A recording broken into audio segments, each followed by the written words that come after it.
నియోజకవర్గంలో జరిగిన ఎన్నో అభివృద్ధులకు కారణం మన ఎమ్మెల్యే తెల్లం బాలరాజు గారు.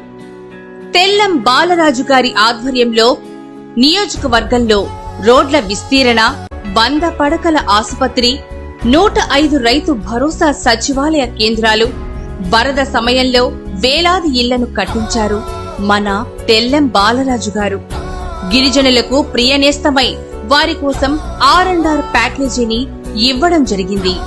పోలవరంకి పునాది మన బాలరాజు గారు. పోగొండ ప్రాజెక్టుకి పునాది మన బాలరాజు గారు.